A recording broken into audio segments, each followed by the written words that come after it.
Thé matcha premium bio. Pourquoi pas de cérémonie? Chez Komiko Matcha, aucun de nos thés matcha ne sont labellisés de cérémonie. Pourquoi? En fait, le matcha, ce n'est pas une appellation contrôlée. Ça veut dire que n'importe quelle marque, y compris Kumiko Matcha, on pourrait écrire le mot matcha de cérémonie sur les étiquettes de nos produits et ça serait légal quoi. Pour mes produits, pour Kumiko Matcha, j'ai trouvé que le mot de cérémonie était beaucoup trop utilisé en général et que c'était devenu générique et qu'au final ça voulait dire plus grand chose. Donc, on va voir qu'est-ce que c'est qu'une cérémonie du thé et aussi comment toi tu peux faire ta propre cérémonie du thé et aussi quels matchas sont bien pour employer pour une cérémonie du thé. Voilà.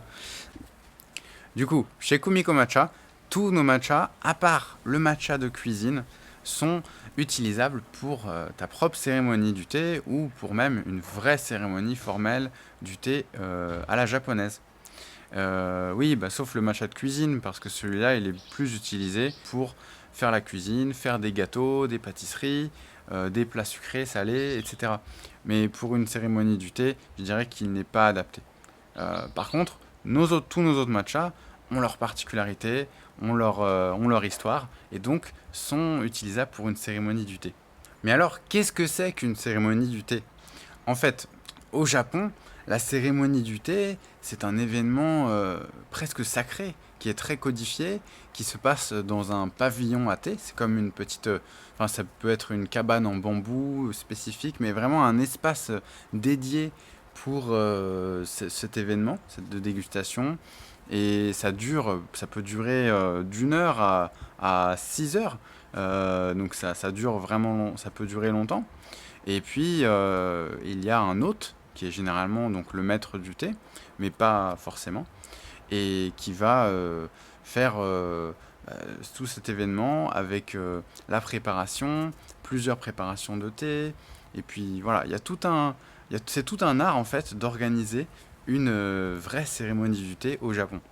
Et ce que je veux dire, c'est que toi et moi, on peut créer notre propre cérémonie du thé qui n'a pas besoin d'être aussi codifiée que la cérémonie du thé officielle au Japon.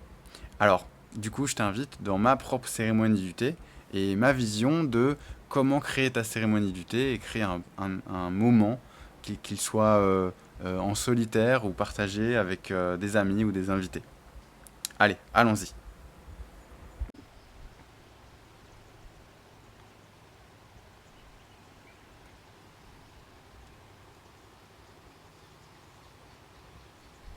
Alors, comment créer ta propre cérémonie du thé, qui soit un beau moment, que tu sois seul ou accompagné d'invités ou d'amis? J'ai réfléchi à plusieurs idées. Alors, ma première idée, c'est quelle est ton intention? Et c'est un des trucs les plus faciles parce que, voilà, on peut imaginer une intention. L'intention, c'est toi qui la crée. Et du coup, au moment où tu prépares ton matcha, où tu prépares tes ustensiles et tout, quelle est ton intention? Euh, et mets cette intention en toi, garde-la, peut-être tu peux la partager avec la personne avec qui tu es. Et moi, aujourd'hui, par exemple, mon intention, c'est de partager ce moment avec toi dans cette vidéo. Et c'est d'apprécier la beauté de la nature et en même temps le bon matcha que je vais déguster. Euh, et puis, et puis être en gratitude voilà, de cet endroit, de ce que je fais maintenant. Voilà. Donc ça, c'est l'intention. Deuxième point, c'est dans quel endroit, dans quel environnement tu te trouves et quel environnement tu choisis pour cette dégustation, pour ce rituel du matcha. Ça peut être, je sais pas, si chez toi il y a un endroit que tu aimes bien, ou un endroit avec une belle table, ou un endroit dans la nature comme ici, un petit peu, voilà, où il y a une belle vue, ou quelque chose comme ça. Peut-être même que moi, ce qui m'arrive, c'est de partir en randonnée parfois et d'amener mon kit de matcha pour pouvoir déguster un bon matcha en plein milieu de la nature, par exemple. Ensuite, quelle est l'histoire du matcha que tu vas déguster? Donc ça, c'est un point important. Et même pour tout produit, c'est toujours génial de connaître l'histoire de ce produit qu'on déguste, d'où il vient, qui est-ce qui l'a fait, quelles sont ses particularités, hum, qui est le fermier derrière ce thé matcha. Et je trouve à chaque fois que quand tu connais l'histoire du produit, du thé, que ce soit du thé ou autre chose, hein, mais quand tu connais l'histoire de ce matcha, waouh, c'est encore meilleur de le goûter parce qu'on se nourrit également de cette histoire. Aujourd'hui, on va déguster un matcha ultra premium bio. J'ai choisi ce matcha parce que il est vraiment délicieux. Il est un petit peu plus haut de gamme dans notre gamme Kumiko Matcha. Et du coup, c'est un super matcha pour ce moment, pour cette vue. Et son histoire, c'est qu'il est produit par le fermier Nishisan, qui est un fermier un peu légendaire au Japon, pour justement, son intention à lui, c'est de créer le meilleur matcha bio possible. Et en bio, c'est difficile. Et puis ensuite, quels sont les ustensiles que tu utilises pour ce moment? Comme le dirait Hirata-san, qui fait nos shazen, nos fouets à thé matcha en bambou, bah lui il dirait la qualité du matcha, et je pense que ce qu'il veut dire aussi, c'est la qualité du moment, de ce moment de dégustation, dépend, dépend de la qualité des ustensiles qui sont utilisés. S'entourer de belles choses, de beaux ustensiles, c'est possible, et ça peut apporter beaucoup de satisfaction et de beauté en fait autour de soi. On va déjà commencer à préparer un bon matcha. Et je porte mon intention que je t'ai décrite plus tôt. Et l'ustensile que j'ai choisi, hein, un des ustensiles, c'est ce bol qui est dans ce coffret. C'est un no-bol qui a été produit par Anton, enfin, qui a été fabriqué artisanalement par Anton. Et je l'ai amené ici. Il y a notre joli logo ici. J'adore cette boîte.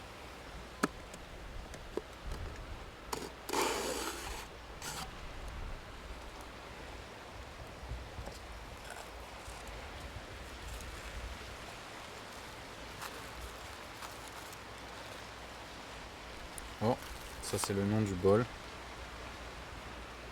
Ancient Light. Lumière ancienne.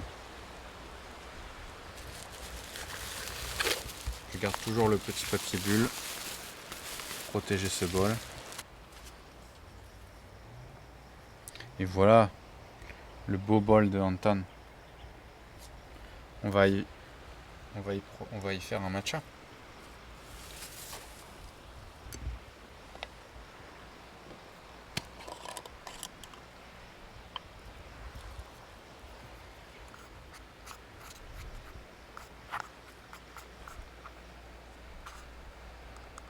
Je prépare un matcha pour deux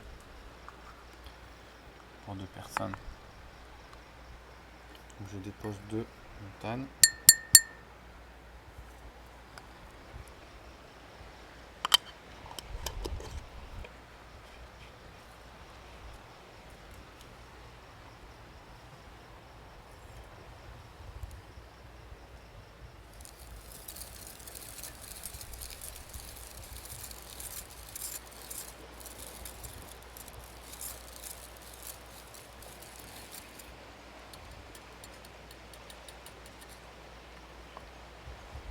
Alors regarde ce matcha en préparation.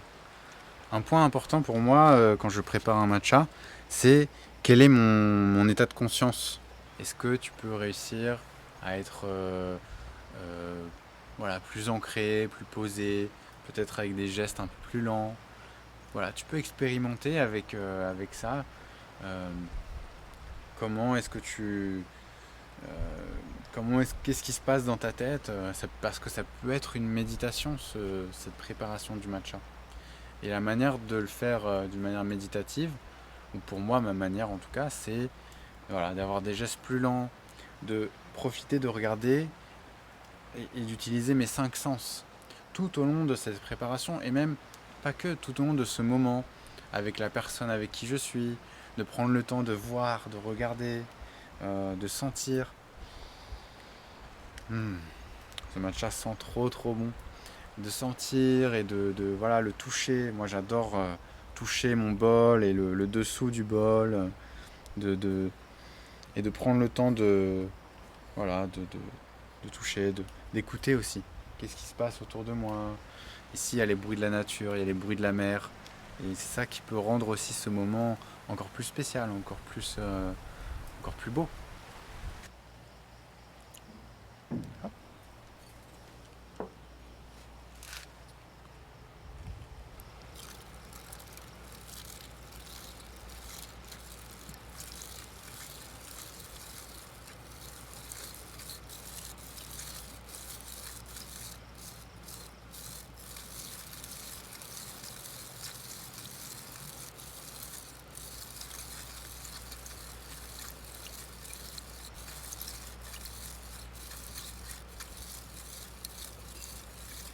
Voilà, ça c'est ma première étape.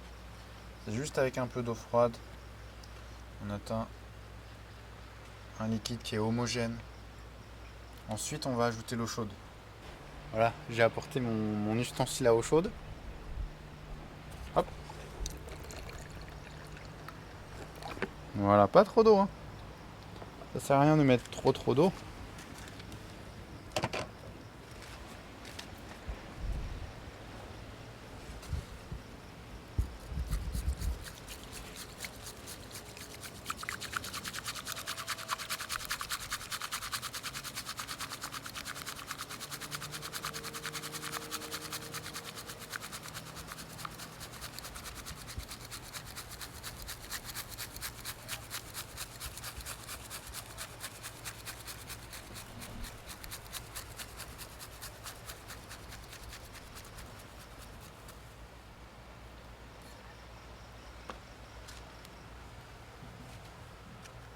Mmh.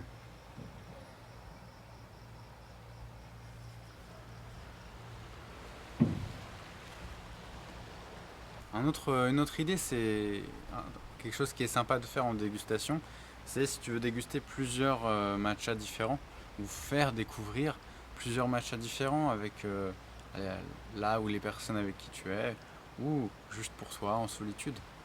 Donc découvrir différents matchas et les goûter. Voilà, tu peux facilement goûter 2, 3 ou 4 matchas, euh, peut-être en mettant un petit peu moins, mais c'est aussi intéressant.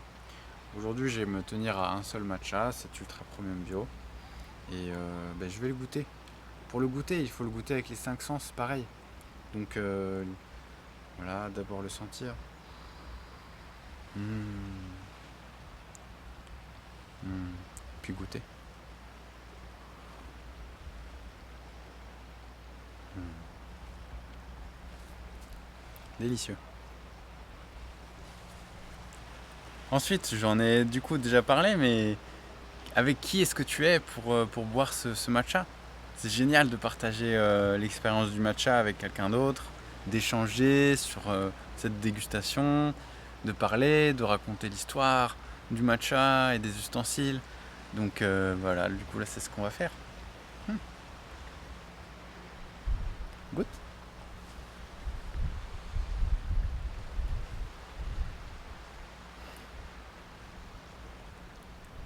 Alors, c'est comment? Oui, c'est très bon. Très bon, hein? Hmm, délicieux. Mm.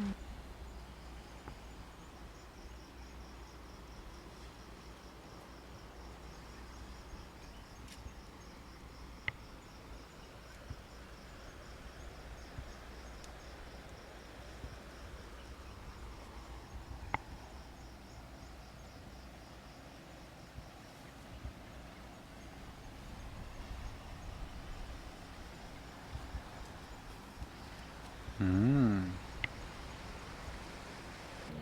Mon autre idée pour ta dégustation, c'est tu peux essayer d'imaginer quelle serait la note de dégustation du matcha que tu es en train de boire en fait.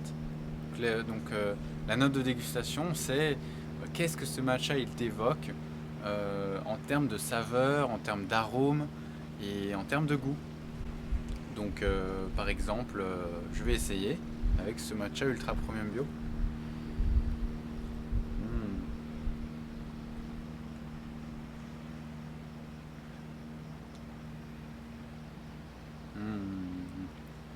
matcha délicieux, aux arômes très végétal, beaucoup d'umami, une langue qui rebondit, qui se crée qui crée des effets. Wow. Tu peux aussi faire ça dans ta tête, tu peux partager cela avec la personne avec qui tu es. Mais c'est toujours génial d'imaginer wow, quelle serait ma note de dégustation. Et donc ça m'amène à mon avant-dernier point qui est quel est le goût que tu ressens, non seulement quand tu bois le matcha, mais quand tu laisses un peu de temps s'écouler, c'est-à-dire ce qu'on appelle l'entretasse. Par exemple, si je prends une gorgée maintenant,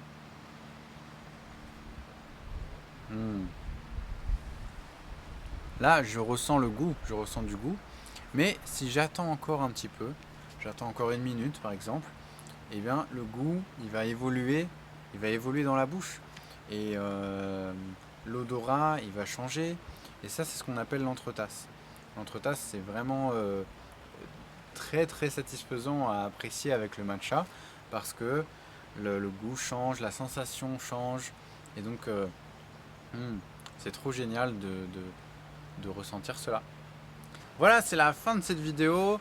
Mon point de conclusion, ce serait que peut-être qu'il y a encore bien sûr, d'autres pistes pour évoluer, pour améliorer ta propre cérémonie du thé matcha. J'espère que ces points et ces idées, peut-être qui t'ont aidé. En tout cas, si tu en appliques une et que ça crée un meilleur moment pour toi, je serai content.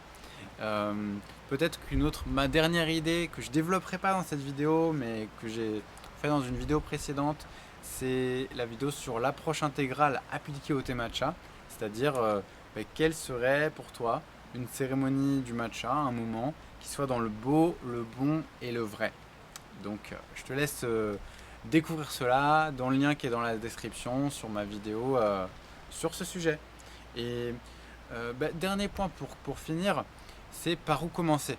Par où je commence si je connais pas du tout le matcha, j'ai jamais essayé la cérémonie du thé matcha et voilà encore moins du coup chez moi. Le plus simple c'est que tu trouves, tu commences simplement avec ton premier matcha que tu peux commander. Si tu veux commander chez Kumiko, moi je te conseille notre matcha, le matcha Premium Bio. C'est un de nos matchas les plus populaires, les plus appréciés, qui est très facile à comprendre gustativement parce qu'il est floral, voilà, l'arôme est facile à détecter, même quand le palais n'est pas entraîné au matcha, donc quand on est débutant ou novice. Et notre set de thé matcha japonais, donc je peux te mettre le lien en description, qui contient en fait tout ce qu'il faut, c'est-à-dire le fouet que tu as vu dans cette vidéo, le fouet en bambou, la cuillère en bambou et une boîte de matcha. Après, dans le futur, après, si tu aimes ces moments, si tu apprécies le matcha, tu pourras trouver aussi des bols et d'autres accessoires et de beaux objets pour entourer ton rituel. En tout cas, moi je t'envoie des bonnes ondes et je t'invite à apprécier ta prochaine dégustation de matcha avec quelques-unes de ces idées. Voilà, merci beaucoup et à bientôt. Salut.